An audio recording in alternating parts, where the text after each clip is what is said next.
నమస్తే, welcome to ఎస్ఎన్టీవీ news. రాష్ట్ర రాజకీయాలు రసకందాయంలో పడనున్నాయా?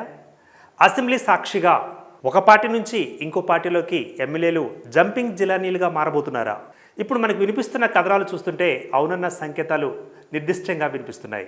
పార్టీలోంచి ఫిరాయింపులో భాగంగా ఒక పార్టీలోంచి ఇంకో పార్టీలోకి వెళ్ళడాన్ని ఎలా తీసుకోవచ్చు? ఒక ఓటర్గా మనం ఆలోచించే ప్రయత్నం చేద్దాం. మన నియోజకవర్గానికి మన ఎమ్మెల్యే బాగు చేస్తాడు, అభివృద్ధి చేస్తాడు అని మనం ఓట్లు వేసి గెలిపించుకుంటున్నాం.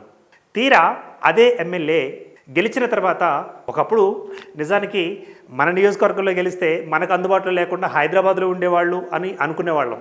కానీ ఇప్పుడు పరిస్థితి మారింది, ట్రెండు మారింది, కొత్త ట్రెండ్ వచ్చేసింది.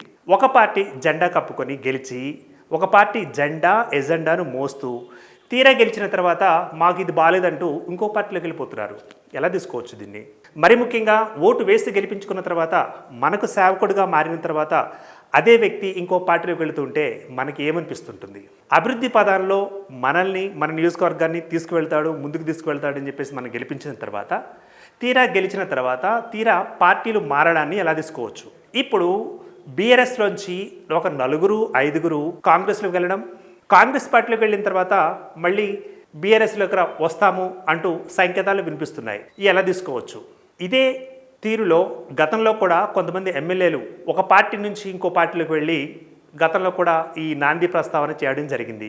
గతంలో వేరే పార్టీలకు సంబంధించిన వాళ్ళు కూడా అప్పటి బీఆర్ఎస్లోకి చేరడం, బీఆర్ఎస్ పార్టీ అధికారంలోకి వచ్చిన తర్వాత కొంతకాలం అధికారాన్ని వాళ్ళు అనుభవించడం, అటు తర్వాత బీఆర్ఎస్ కాస్త పోయిన తర్వాత కాంగ్రెస్ వచ్చిన తర్వాత మళ్ళీ బీఆర్ఎస్లో గెలిచిన ఎవరైతే పార్టీ క్యాండిడేట్స్ ఉన్నారో మళ్ళీ కాంగ్రెస్లో రావడం.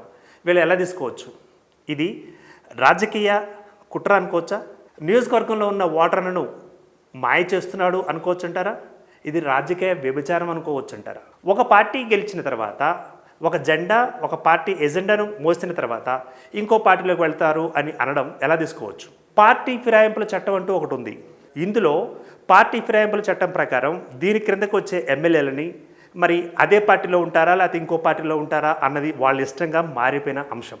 వాళ్ళ ఇష్టానుసారం ఈ విధంగా చేస్తుంటే ప్రజాస్వామ్యంలో ఉన్న ఓటు విలువ ఏమైంది అనే ఒక ప్రశ్న మనకు ఉదయించక మానదు. మరీ ముఖ్యంగా మనం ఓటు వేసి గెలిపించుకున్న తర్వాత ఇంకో పార్టీలోకి వెళ్తామంటూ మాకు బాగాలేదంటూ ఎలా వెళతారు?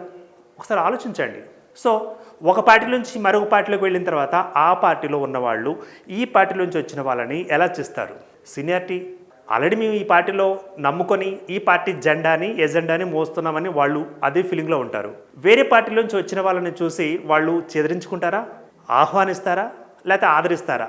సో సరిగ్గా ఇదే అంశం మీద ఈ పార్టీలోంచి ఆ పార్టీలోకి, ఆ పార్టీలోంచి ఈ పార్టీలోకి వెళ్ళే జంపింగ్ జిల్లాల పరిస్థితి కూడా తయారైంది. మొత్తం మీద రెంటికి చెడ్డ రావుడులా ఎమ్మెల్యేలు మారనున్నారా? ఏం జరగనుందో వేచి చూద్దాం.